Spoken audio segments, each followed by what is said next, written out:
Hello, I'm Joe Dager and the host of Connecting Your Passion. Today we're going to talk about social media. I wanted to touch a couple of the different ones so everybody kind of just hears a flavor of what's out there. And LinkedIn is, I said, the professional one. I think the people that, that is, let's say, my age go to first on the web, probably, instead of the MySpaces and things. The next one, probably the one that's hugely popular, of course, is Facebook. And what I find on Facebook, though, is a lot of authors use Facebook, where I see a lot of musicians use MySpace.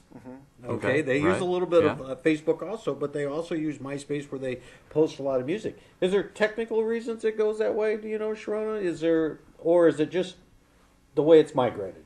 I think it's what you feel comfortable with. And also, initially, these people promoted, like, for example, MySpace was promoted for the musicians. So Facebook was initially promoted to college students. So it's that initial promotion, and then they evolve into something else. Now, I never expected to be on Facebook because I thought it was always for college kids, right? And the fun people.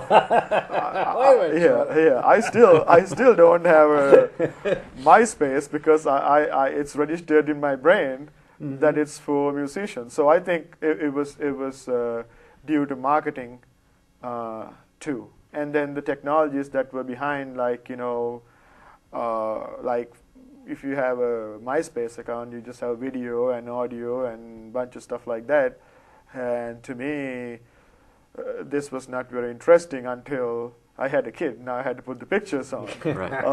But then MySpace became a little bit more important. But besides that, LinkedIn was more professional, like how can I communicate with people.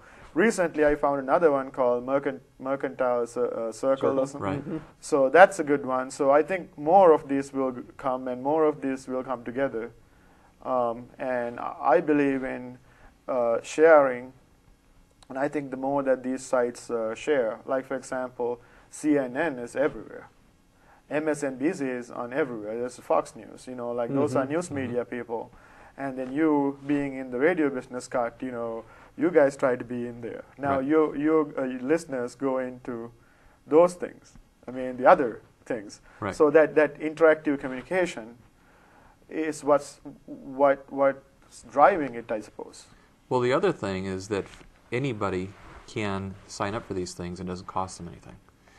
That, I think, has really accelerated the use of these things. And when MySpace initially and then Facebook started out, the parents weren't there. So that's why it spread through the younger generation. And then when somebody like myself hops on there, and then my kids say, "What's Dad doing here?" Then they start to it starts to change the flavor of what those big social networking sites are. And more, as you mentioned, Joe, have popped up, like the LinkedIn and things like, and Plaxo and things like that, trying to specialize and develop their own niche. I want to ask, I'm confused, on what Plaxo is. I'm on it, and I make friends on it. People are making friends with me on it. But it was one of the original ones. Are you familiar with Plaxo? Yes. And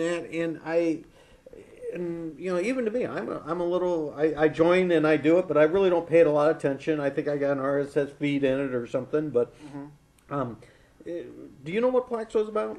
Well, to me, from a technology perspective or business perspective, if you look at Plaxo, if you have your information there, your name, address, phone number, and business information, if you change it, it'll notify other people. So you don't have to call a bunch of people or email a bunch of people to let them know, hey, my information has changed. I changed my job, I changed my business, or I moved to a new location.